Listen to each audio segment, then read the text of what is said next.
another beautiful night, beautiful Yes. morning. Yes. I haven't burned all my Alabama stuff for whoever's wondering. Still keeping it around. Yeah. But it's time for some. We got 4 games to cover. Yep. Time to cover a little NFL. Let's do Without further ado, or as I like to say, with further ado. With further ado. Bring us in. 3, 2, 1.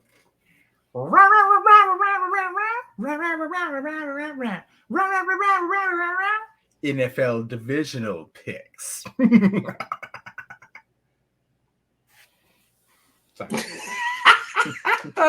Alrighty, let's jump right into it. So I was looking for Miami on the schedule. They're not playing this weekend, right? We're covering. You always accuse me of skipping their game. I just wanted to make sure. No, Miami's their season's over. We're in Cancun vacationing right now. Okay. Are they? Or are they back in Hawaii vacationing? Because that's pretty good too. Herb, they're not playing. I get it. Okay. I'm just asking questions, Ron. No need to throw salt on the wound. Yeah. Well, you know what? I've seen some of the stuff you've been doing lately, and I realize misery loves company. Yes. So yes. Let's make everybody miserable. Yes. If we're down, everybody's going to be down until we get back up. Yep. All right. Houston at Baltimore. First game, Saturday, 3:30. You know I love Houston, man. I love what they've done this year.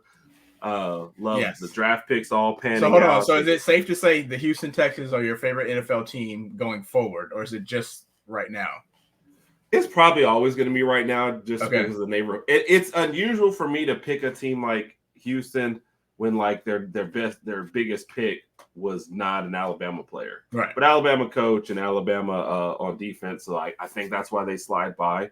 And I like rooting for the team that's maybe like the underdog or coming from nowhere versus rooting for any favorites, right? Gotcha.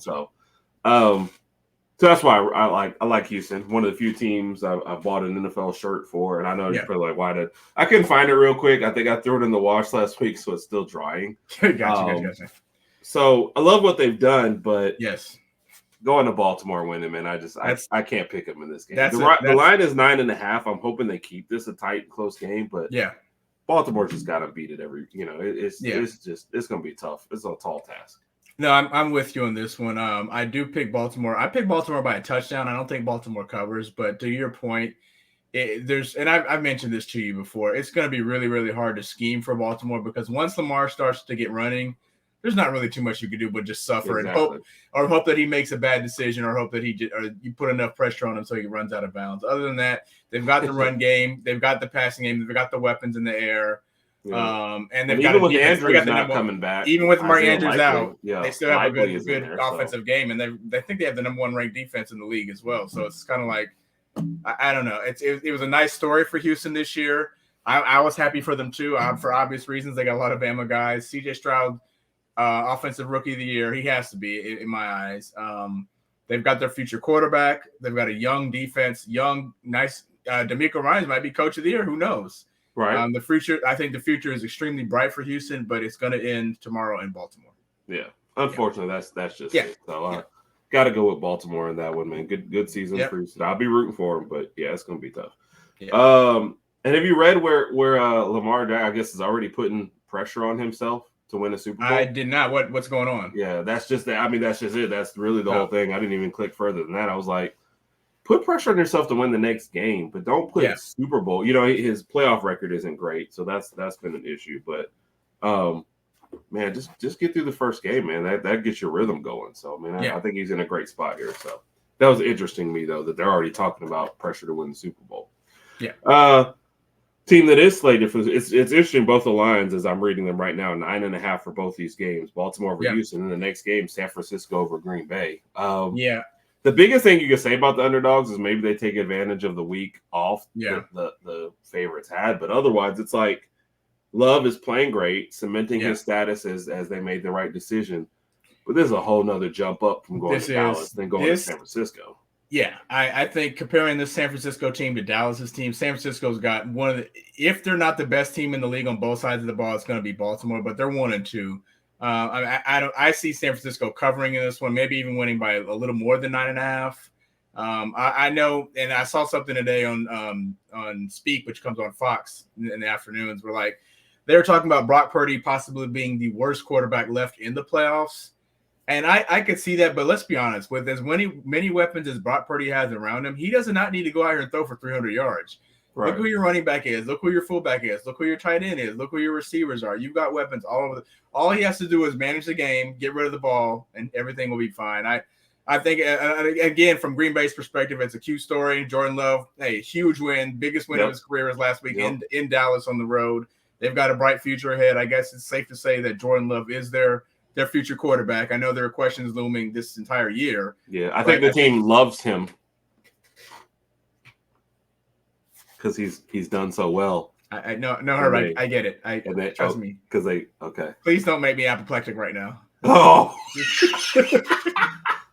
If you're not over this week, then my puns will not. My bad jokes won't be the thing to push you over the edge. Yeah. So, but I think we both got San Francisco in an easy win tomorrow. And so I will say this, man. I hate when they put stuff out there like that. Is he the worst quarterback? So out of the 8 quarterbacks that are left, is he ranked number 8? The word worst just makes it sound like you're a bad quarterback. Right. Maybe he's not as skilled or has to do as much as the other guys. But right, that's what I'm saying. They have put a great thing in front of him, and they said, "This is what we want you to manage, and this is where and he works that system to a team." So the word "worst" I just don't like. I don't either. He doesn't need to scramble the ball like a Josh Allen or Mahomes. Or Lamar. All he has to do is just get rid of the ball and hand the ball off. He doesn't have to do that much. Same thing with McCarthy in Michigan in the national championship. What? Well, like what are you? I couldn't think of. So what was it? I'm not miserable. I apologize. You're like, I apologize. A little bit more miserable. They didn't need McCarthy to do a lot. They don't need Brock Purdy. I don't want to talk about it. Okay. We get it. We're picking San Francisco. Anyway, Brock Purdy does well for that team, and if they make the Super Bowl, he will not care what any of these people. No, he won't. He was a Mr. Irrelevant last pick in the draft. He don't care. Yeah. So he's definitely. Let me throw you a little curveball real quick before we move on to Sunday's game. Tennessee at home is a 4.5-point favorite against Alabama in college hoops. Yeah. I thought that line would be bigger. I did too, but I don't know what the initial line was, but I think it's been adjusted due to Bama's recent play. They just picked up 2 big SEC victories. Wins, right. SEC wins, they're undefeated SEC play. And Bama's been playing really good ball. They're 12-5. Still have the 5 losses, but they've been playing really good ball as of late, and I think that's what changed the line. I haven't paid too much attention to Tennessee, so I'm not sure where they're standing at. I know it's either number 6 in the country, though. Number 6, so it's either them or Kentucky as far as the SEC is concerned right now. Right. But Bama's been playing good, so anything could happen. I'm definitely going to tune into that game. Well, depending, what time is the game tomorrow? What time? 1 o'clock. It's at 1, and then the first NFL games are 3:30. Okay, yeah. So I can watch all those. Perfect. Okay. Let's move on to Sunday. Tampa Bay and Detroit. I'm picking Detroit in this one. It's interesting. Tampa Bay. Are we trying to give them respect for beating Philly? Because I don't feel like anybody gets respect for beating Philly. That was they put a nice little whooping on Philly. But to your point, I think we both kind of felt like Philly's played the best ball of the season this year in the first half of the season. Second half, things just went downhill. I'm not sure if you agree, but I think Jalen Hurts is his knee is bothering him. He's got the finger issue.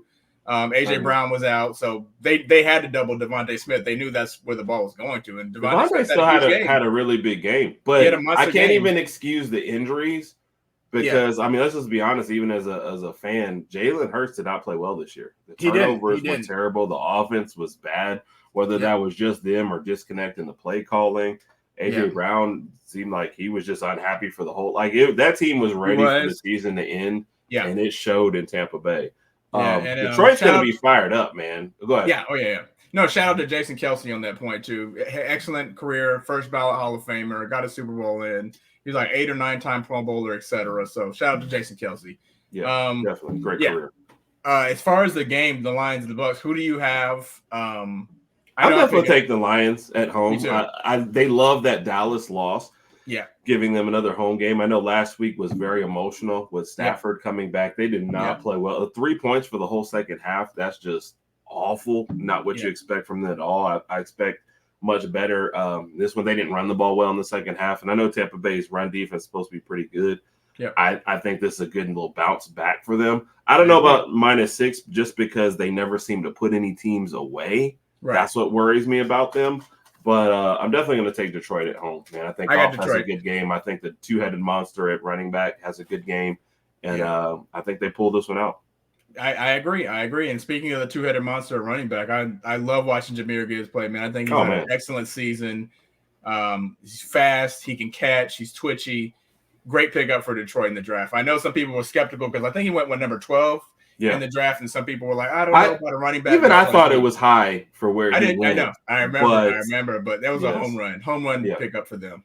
Yeah. No, he's been great for them. And like you said, that you never really kind of want to draft one back and just stick him out there on his own anymore. Right. Having Montgomery there has really helped everything, I think. Good balance, They've almost started, like Montgomery's still the lead back, and he starts off the game, but Gibbs comes in to spare, and he is shifty. It's like, it's sad as an Alabama fan because every time he does something good, we go, dang it, Bob. Like, thanks for last year. You know what I mean? So it's funny the way that kind of goes down. But no, man, love seeing him over there. Love the way they're playing. And, man, I got to go with Detroit. And Brian Branch. Branch is having a good season, too. So shout out to him. I started to root for Detroit like they're Alabama at times. Gotcha. It's crazy. So I thought that was the Houston Texans. That's kind of the Texans, man. But it's like, with the holdout there and the way he roots for Detroit and the way they've had such futility over the years, it's like, such what? Why not now? Such what? Futility. That's a regular word. Okay. That's a regular word. Before today, when's the last time you heard someone say that word? All right, so we're gonna move on. We're gonna move on to the next game. Okay. Okay. Yeah, I'm with you. All right. Kansas City at Buffalo. Obviously with the line, but as you're looking at all the rest of these games, it's like this is the only competitive game possibly for the whole. I don't believe that. I think something else will happen. Yeah. But this is the game, man. Buffalo gets the team they wanted. And isn't this like the third year in a row they played each other or something? What, and Kansas City's won them all? I want to say because usually Buffalo wins the regular season, then Kansas City wins in the playoffs, something like that. I forgot what the numbers are, but Kansas City on the road for once. Yep. I'm leaning towards Buffalo on this one. I just feel like Buffalo's offense has been looking a little better the past few weeks. I mean, Kansas City, obviously they beat the Finns, my Finns last week, but they didn't look great. There was crazy weather conditions, etc. You can go into that. Buffalo's looking a little better. They looked better last week. I'm going to take. You don't have to look great to beat Miami anymore. That comment was futile. You just gonna jack my word and just throw it out at you right now.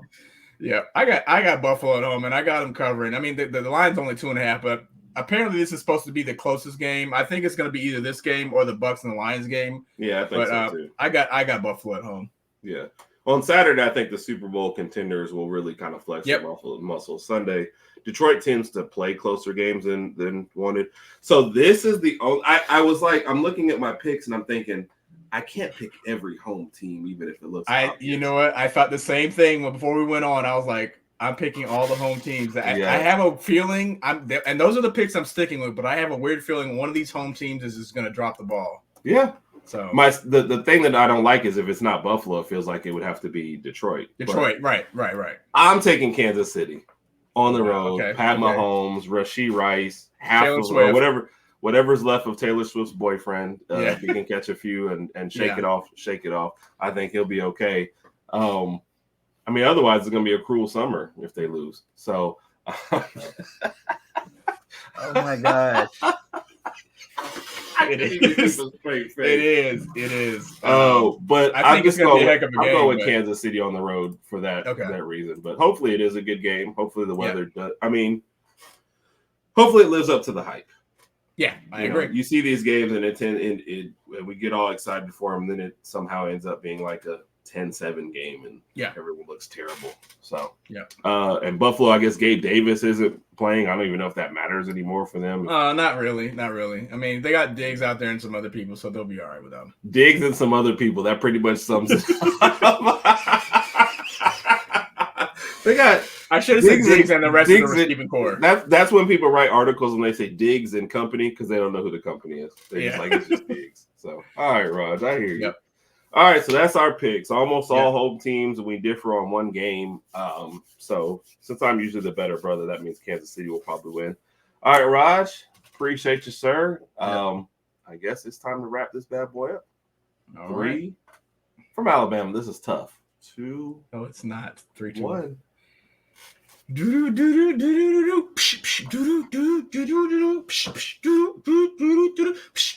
NFL division round picks has just concluded.